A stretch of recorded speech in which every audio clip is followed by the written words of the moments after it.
Muy buenos días, queridos amigos, todos los que en este momento nos conectamos y permanecemos siempre en esta constante comunicación para escuchar el mensaje, la palabra de Dios, que nos trae edificación, nos trae esperanza en medio de este tiempo difícil. No podemos estar ajenos, no podemos estar a un lado de esta situación en la que todo el mundo atraviesa en este momento. Y precisamente esto a lo largo de la historia en la Biblia nos menciona muchos casos en el que el pueblo ha estado clamando por una circunstancia específica. En el libro de Éxodo capítulo 3 versículo 9 nos manifiesta cuando el pueblo de Dios estuvo en esclavitud. Dice, sí, el clamor del pueblo de Israel ha ascendido hasta mi presencia y he visto las pesadas tareas con que los egipcios los han oprimido. El Señor siempre ha estado escuchando el clamor del pueblo, pero el clamor se hace por una situación específica. Y el pueblo durante mucho tiempo estuvo clamando por esta esclavitud, por salir a la libertad. Y se estableció un tiempo de oración, un tiempo de clamor, de gemir, de pedirle a Dios, que duró mucho tiempo hasta que el Señor dé la respuesta. Pues ahora estamos en esta circunstancia y no podemos nosotros hablar de algo que sea distinto, sino a lo que está sucediendo en este momento. Igualmente sucedió con Job en su situación difícil. Job estuvo orando, estuvo clamando a pesar de su situación, de su circunstancia. En el libro también de Jueces, capítulo 6, versículo 6 nos dice, así que Israel se moría de hambre en manos de los madianitas. Entonces los israelitas clamaron al Señor por ayuda. Miren, nuevamente un clamor por algo específico. El pueblo de Madián esclavizaba, oprimía, quitaba el alimento al pueblo de Israel. Y entonces el pueblo de Israel estableció una constante oración, un constante clamor para la libertad de esto. Por eso es que el Señor nos habla en este momento de tener un tiempo de oración, un tiempo de constante de clamor por esta situación, esta pandemia que estamos viviendo. No podemos estar ajenos, no podemos nosotros siquiera tener la posibilidad de decir que vamos a llegar a una normalidad, mucho más una normalidad espiritual. El Señor está hablando a cada corazón y nos está dando la oportunidad para que haya cambios. Miren, es muy difícil en este tiempo, se ha evidenciado la naturaleza pecaminosa del ser humano. Cuando uno alrededor nuestro se ve todos los casos de corrupción, casos de maldad, casos de egoísmo, el hombre ha hecho evidente su naturaleza vieja, su naturaleza pasada, en la que todos y cada uno quieren aprovechar cada situación para beneficio propio. Por eso el Señor nos habla de una diferencia de vivir en la carne y vivir en el espíritu. ¿Qué es lo que estamos haciendo o cuál es nuestro estilo de vida en este momento? Gálatas 5, capítulo 16, 25 nos habla acerca de esto.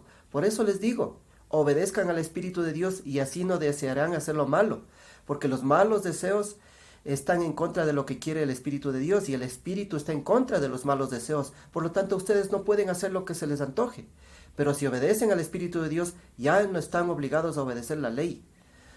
Todo el mundo conoce la conducta de los que obedecen a sus malos deseos. No son fieles en el matrimonio, tienen relaciones sexuales prohibidas, muchos vicios y malos pensamientos, adoran a falsos dioses, practican la brujería y odian a los demás, se pelean unos con otros, son celosos y se enojan por todo.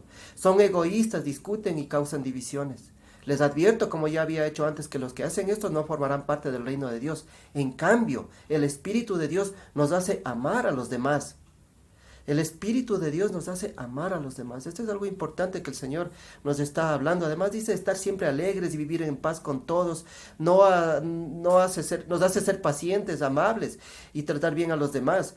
Tener confianza en Dios, ser humildes, ser constantes, pacientes, controlar nuestros malos deseos. No hay ley que esté en contra de todo esto. Y los que somos de Jesucristo ya hemos hecho morir en su cruz nuestro egoísmo y nuestros malos deseos. Si el Espíritu de Dios ha cambiado nuestra manera de vivir, debemos obedecerlo en todo. Miren qué importante saber que en este tiempo en el que vemos que mucha gente ha hecho cosas malas, ha aprovechado la situación, en lugar de acercarnos a Dios, nos ha alejado. Esto es la diferencia entre vivir en la carne y vivir en el Espíritu, satisfacer nuestros deseos personales o hacer la voluntad de Dios.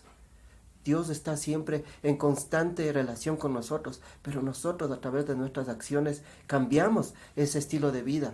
Dios nos está llamando a que nosotros vivamos en el Espíritu, vivamos siendo guiados por Él, por su voluntad, y no hagamos lo que pensemos, lo que nosotros creamos que es correcto. En este tiempo, a nuestro alrededor vemos mucha gente que ha aprovechado esta situación, corrupción, gente que ha hecho negocios, gente que no ha sido honrada, gente que ha hecho cosas en contra de la ley.